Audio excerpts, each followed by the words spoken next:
मुख्यमंत्री पुष्कर सिंह धामी ने सचिवालय में राजस्व विभाग की समीक्षा बैठक की है। इस दौरान सीएम ने कहा कि सरलीकरण, निस्तारीकरण और समाधान के मंत्र पर काम किया जाए और जनता से जुड़ी प्रक्रियाओं को ज्यादा से ज्यादा सरल किया जाए। सीएम ने कहा कि स्वामित्व अभिलेख के 100% वितरण के लिए कैंप लगाए जाएं, साथ ही तहसीलदारों को भी स्थायी निवास प्रमाण पत्र प्राप्त करने का अधिकार दिया जाए। इसके अलावा राजस्व परिषद, कलेक्ट्रेट और कमिश्नर कार्यालय को ई ऑफिस से जोड़ा जाए। सीएम ने निर्देश दिए हैं कि सभी जिलाधिकारी महीने में 4 बार 2 क्षेत्रों में बहुउद्देशीय शिविर लगाकर लोगों की समस्याओं का समाधान करें।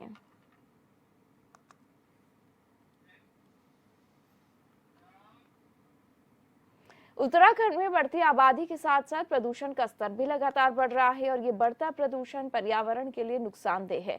ऐसे में पर्यावरण को सुरक्षित और संरक्षित रखने के लिए सरकार कदम उठा रही है। बढ़ते प्रदूषण को रोकने के लिए सरकार ने देहरादून में कई इलेक्ट्रिक बसों का चलाने का फैसला किया है। सरकार का लक्ष्य है कि जल्द से जल्द राज्य में पर्यावरण को बचाए रखने के लिए 300 इलेक्ट्रिक बसें चलाई जाएं, जिससे प्रदूषण में कमी हो सके और लोगों को भी सुविधा मिले। राज्य में हरेला पर्व मनाया जा रहा है। इसी मौके पर मुख्यमंत्री पुष्कर सिंह धामी ने देहरादून की जनता को 5 नई और इलेक्ट्रिक बसों की सौगात दी है। हरेला पर्व के मौके पर मुख्यमंत्री ने देहरादून के रेंजर्स ग्राउंड में वृक्षारोपण किया और इसी दौरान उन्होंने इलेक्ट्रिक बस को हरी झंडी दिखाई है। मुख्यमंत्री ने इस मौके पर कहा कि इकोलॉजी और इकोनॉमी को ध्यान में रखते हुए स्मार्ट सिटी के अंतर्गत 5 और इलेक्ट्रिक बसों को फ्लैग ऑफ किया गया है, जिससे कि लोगों की यात्रा सस्ती, सुविधाजनक और प्रदूषण रहित हो सके। देखिए, इलेक्ट्रिक बसें हमारे जो हमने एक संकल्प लिया है कि उत्तराखंड राज्य इकोनॉमी और इकोलॉजी दोनों में संतुलन रखते हुए राज्य आगे बढ़ेगा। उस दिशा में बहुत कारगर सिद्ध होंगी, जिससे सस्ती यात्रा भी लोगों की होगी, सुविधाजनक भी होगी और प्रदूषण रहित भी होगी।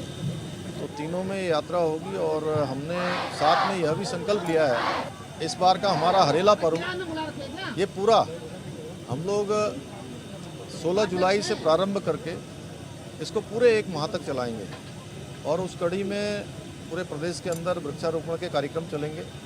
जल संचय के लिए जो जरूरी योजनाएं हैं उन योजनाओं पर काम होगा।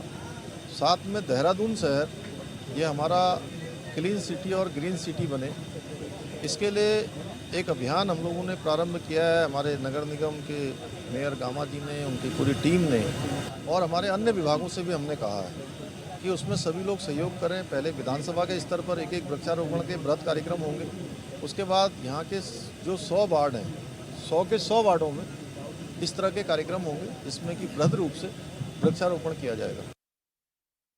उत्तराखंड मौसम विभाग ने अगले 4 दिनों तक राज्य के कई जिलों में भारी बारिश को लेकर येलो अलर्ट जारी किया है। साथ ही मौसम विभाग ने अगले 24 घंटे में उत्तराखंड के 6 जिलों में भारी बारिश के साथ भूस्खलन को लेकर भी चेतावनी जारी की है। सीएम ने मौसम विभाग के इस अलर्ट पर कहा कि राज्य के लिए बरसात का मौसम चुनौतीपूर्ण होता है, जिसे लेकर राज्य आपदा नियंत्रण विभाग जिलाधिकारियों के साथ समन्वय स्थापित कर सुविधाओं को बेहतर करने और आपदाग्रस्त इलाकों में जल्द से जल्द राहत पहुंचाने का काम कर रहा है। सीएम ने कहा कि पहाड़ी क्षेत्रों में मार्गों पर होने वाले लैंडस्लाइड का मलबा जल्द हटाने के लिए पुख्ता इंतजाम किए गए हैं।